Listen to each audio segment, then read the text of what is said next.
traiter les étudiants de l'école secondaire catholique de Covington de racistes, affirmer que Joe Biden a interdit les hamburgers. Ce ne sont que quelques-unes des histoires et autres histoires que les médias d'information biaisés ont foutues en l'air.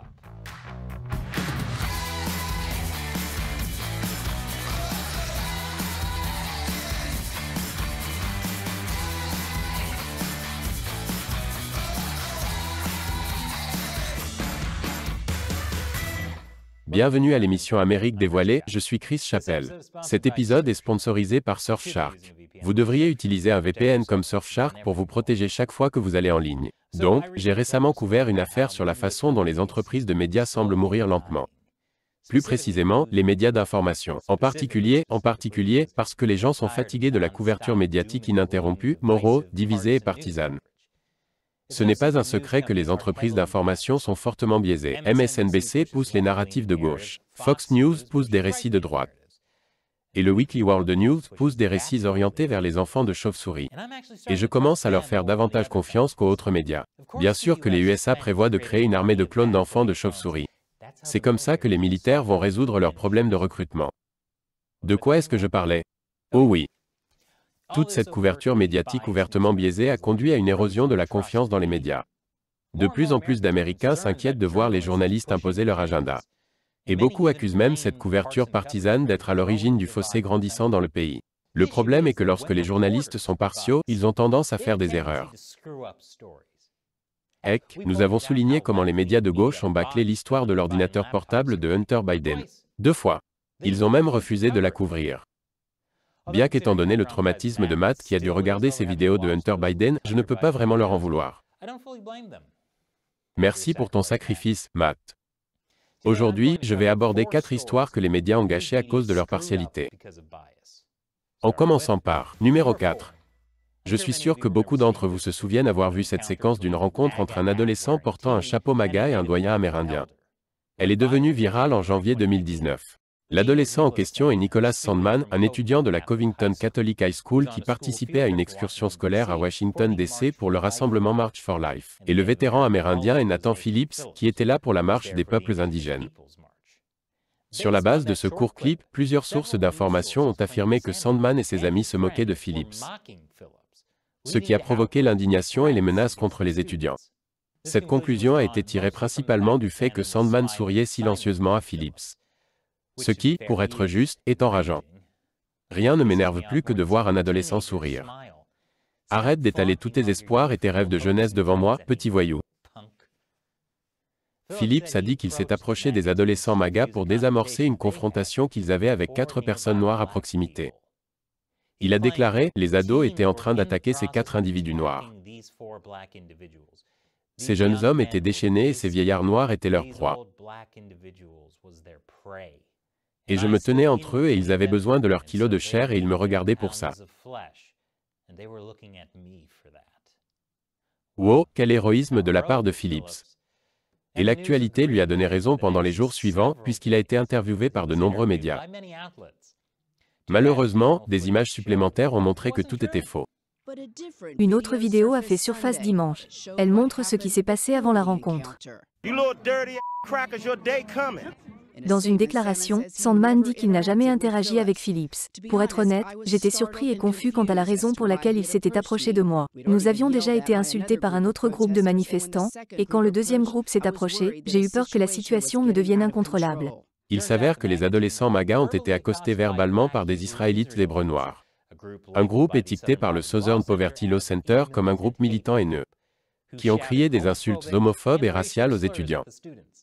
Donc, du point de vue de Sandmann, il a été confronté à un groupe haineux, puis un vétéran amérindien qui prétendait être l'agresseur lui a joué du tambour au visage.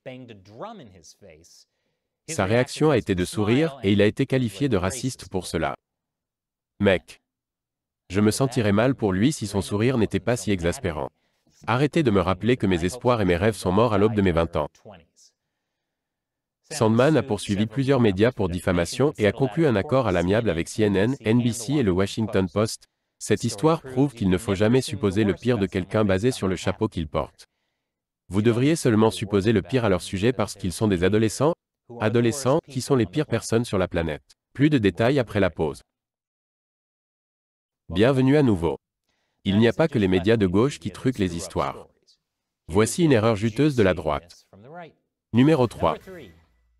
Le GOP n'est pas le plus grand fan du Green New Deal du président Biden sur le changement climatique. C'est un euphémisme. C'est comme dire que les chiens ne sont pas les plus grands fans des feux d'artifice. Le simple fait de les entendre peut en faire paniquer plus d'un. Par exemple, Larry Kudlow, une personnalité de Fox News, a dit ceci dans son émission. Une étude de l'Université du Michigan indique que pour atteindre les objectifs du Green New Deal de Biden, les Américains devraient, écoutez bien, arrêter de manger de la viande, de la volaille, du poisson, des fruits de mer, des œufs, des produits laitiers et des graisses d'origine animale. Ok, compris. Pas de hamburger le 4 juillet. Pas de steak sur le barbecue. Je suis sûr que les Américains moyens vont adorer ça. Tu peux faire griller ces choux de Bruxelles? Plusieurs politiciens républicains amateurs de hamburgers ont exprimé leur indignation à ce sujet, notamment le maire McCheese. Vous interdisez les hamburgers? C'est raciste. Cette idée que Biden interdirait les burgers provient d'un article du Daily Mail citant une étude de l'Université du Michigan qui, selon eux, montrerait que les Américains seraient limités à un seul burger par mois. Mais il s'avère que cette étude n'a rien à voir avec Biden. Il s'agissait simplement d'une étude hypothétique montrant comment les émissions de carbone diminueraient si la consommation de viande était réduite. La Fox a fini par s'excuser d'avoir été trompeux. Attendez, vraiment? Une agence de presse qui s'excuse d'être trompeux, c'est comme une loutre qui s'excuse d'avoir toujours l'air d'avoir repéré un délicieux brownie. C'est un peu leur façon de faire par défaut. Les médias de gauche ont donc pu faire un tour de victoire et souligner à quel point la droite était ridicule de croire que Biden allait interdire la viande. Du moins jusqu'à ce que certains disent qu'il devrait interdire les hamburgers. Je le savais. Vous êtes tous des détracteurs du hamburger. Numéro 2. Vous savez que certains démocrates croient encore que Trump a gagné l'élection de 2016 parce qu'il était de connivence avec la Russie? C'est principalement dû au dossier Steele. Maintenant, l'histoire du dossier Steele est très compliquée et il faudrait beaucoup de temps pour l'expliquer complètement afin que tout le monde comprenne toutes les parties mobiles de cette histoire. Mais ce n'est pas comme ça que les médias fonctionnent. Le résumé du dossier Steele est qu'il s'agissait d'un rapport alléguant que la Russie avait des informations compromettantes sur Trump, y compris peut-être une vidéo coquine. Et que Trump, ou du moins des membres de la campagne Trump, travaillaient également avec la Russie pour interférer dans les élections présidentielles. Le dossier Steele a été divulgué par BuzzFeed sans l'autorisation de son auteur, l'espion britannique Christopher Steele. Et non, je ne vais pas faire une blague sur la fuite d'informations sur une prétendue vidéo de pipi. J'ai plus d'intégrité journalistique que, disons, BuzzFeed. Plusieurs médias de gauche ont publié l'histoire de la collusion entre Trump et la Russie. Et beaucoup de démocrates ont accusé Trump d'avoir volé l'élection, y compris l'actuelle secrétaire de presse de la Maison-Blanche, Karine Jean-Pierre. Mais, et vous saviez qu'il y aurait un « mais ». De nombreuses allégations contenues dans le dossier n'ont pas été vérifiées. Et la plupart des sources étaient anonymes. Et ce, bien que le FBI ait offert à Steele jusqu'à $1 million pour prouver ses affirmations. En fin de compte, les allégations ont été largement discréditées. Le rapport Mueller, qui enquête sur l'ingérence de la Russie dans l'élection présidentielle de 2016, a conclu que même si Trump et ses alliés avaient des liens avec la Russie, il ne permettait pas de conclure que des membres de la campagne Trump avaient conspiré ou coordonné avec le gouvernement russe dans ses activités d'ingérence électorale. Et certains médias ont fini par corriger ou supprimer certaines parties des articles qu'ils ont publiés sur le dossier Steele. Mais malgré cela, les gens croient toujours que Trump a conspiré avec la Russie pour gagner l'élection de 2016. Parce que la seule chose que les démocrates et les républicains ont en commun est, si la personne qu'ils aiment ne gagne pas, alors l'élection doit avoir été truquée.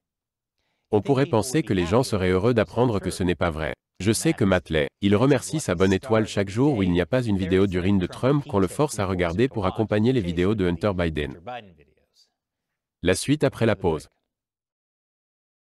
Bienvenue à nouveau. Voici une autre histoire que les médias de droite ont mal interprétée. Numéro 1. Seth Rich, membre du personnel du Comité national démocratique, a été tué par balle dans son quartier de Washington, D.C. en juillet 2016. Son meurtre n'a jamais été élucidé et les autorités pensent qu'il s'agit d'un vol qui a mal tourné. Mais beaucoup croient en quelque chose de totalement différent. À ce jour, plusieurs personnes pensent que Rich a été assassiné sur ordre d'Hillary Clinton pour avoir divulgué des emails du DNC à Wikileaks. Il s'agit d'une théorie de la conspiration. Un peu comme les gens qui croient que les États-Unis ne sont jamais allés sur la Lune, que la Terre est plate.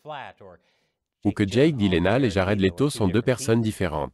Vous pensez vraiment que ce n'est pas la même personne? Arrêtez d'être ridicule, vous êtes des fous de la conspiration. Cette théorie a été alimentée par le fondateur de Wikileaks, Julian Assange, qui a laissé entendre que Risch avait fourni les courriels à Wikileaks et avait été assassiné pour cela. Nos lanceurs d'alerte font des efforts considérables pour nous fournir du matériel et prennent souvent des risques importants. Un jeune homme de 27 ans qui travaille pour le DNC a été abattu dans le dos, assassiné il y a 2 semaines. Que suggérez-vous? Je suggère que nos sources prennent des risques. Cette affirmation a été présentée comme un fait par beaucoup de gens de droit, y compris Sean Hannity de Fox News. Fox a même publié une histoire affirmant un rapport médico-légal du FBI sur l'ordinateur de Risch, généré dans les 96 heures suivant le meurtre de Risch, a montré qu'il avait pris contact avec Wikileaks. Cependant, cela s'est avéré faux, car le FBI n'a pas mené d'enquête sur le meurtre de Risch. Cette affirmation provient du détective privé Rod Wheeler, qui enquêtait sur l'affaire Risch et a été interviewé par Fox. Fox aurait probablement dû se renseigner sur ses antécédents avant de le faire intervenir, car il avait l'habitude de faire des affirmations folles et non fondées. Il a notamment averti qu'un groupe de lesbiennes pédophiles armées parcourait le pays à la recherche d'enfants à enlever.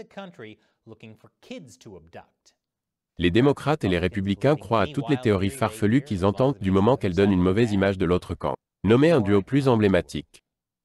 Fox a fini par retirer cette histoire. Pendant ce temps, Wheeler a accusé Fox News et une station locale affiliée à Fox de l'avoir cité de manière trompeuse. Et plus tard, il a poursuivi Fox News en les accusant d'avoir fabriqué ces citations. Cette action en justice a été rejetée par un juge. Le rapport Mueller a également été étrangement impliqué dans cette histoire, montrant que Seth Rich n'a pas divulgué les emails du DNC à Wikileaks. Il a déterminé que les Russes ont piraté les serveurs du DNC et ont transmis les emails à Wikileaks. En fait, Wikileaks a reçu ces emails 4 jours après la mort de Risch. Ce qui prouve bien sûr que le fantôme de Risch a donné les courriels à Wikileaks en représailles au DNC qu'il a assassiné pour quelque chose qu'il n'avait pas encore fait. Ou que Julian Assange a menti pour se protéger du fait qu'il a travaillé avec les Russes qui ont piraté le serveur du DNC dans le but d'interférer dans l'élection présidentielle. Mais probablement le truc des fantômes. Fox a fini par payer une somme à 7 chiffres pour régler un procès intenté par les parents de Risch. Je pense que cette histoire et toutes les autres histoires biaisées et bâclées que j'ai couvertes montrent que vous ne devriez pas croire immédiatement toute histoire diffamant quelqu'un que vous n'aimez pas. Vérifiez d'où vous tenez vos informations. Fiez-vous toujours à des sources crédibles, comme le Weekly World News. Maintenant, si vous voulez bien m'excuser, après avoir passé autant de temps à défendre Donald Trump et Hillary Clinton, je sens que j'ai besoin d'une longue douche. Et cet épisode est sponsorisé par Surfshark. Surfshark a récemment été classé choix de la rédaction pour le meilleur VPN pour la confidentialité et la sécurité par PCMag. Ce qui est important, car les grandes entreprises et les gouvernements essaient de suivre tout ce que vous faites en ligne. Surtout si vous recherchez en ligne des choses qu'ils continuent de qualifier de « théorie du complot », comme celle concernant Jake Gyllenhaal et Jared Leto. Réveillez-vous, bande de moutons. Le fait est que Surfshark peut vous aider à vous protéger. Surfshark a même un serveur dans les îles Vierges britanniques. Vous pouvez l'utiliser pour un maximum de confidentialité, car les lois de ces îles permettent à Surfshark de ne pas conserver les données des utilisateurs. De plus, lorsque vous choisissez Surfshark, vous pouvez utiliser un seul compte sur tous vos appareils sans frais supplémentaires. Alors, si vous ne l'avez pas encore fait, découvrez Surfshark. Et si vous vous inscrivez maintenant en utilisant le lien ci-dessous, vous obtiendrez 83% de réduction sur un abonnement de 2 ans, plus 3 mois supplémentaires gratuits. Rendez-vous sur surfshark.com/uncovered et utilisez le code uncovered pour profiter de cette offre. Le lien est ci-dessous. Encore une fois, je suis Chris Chappell. Merci de regarder Amérique dévoilée.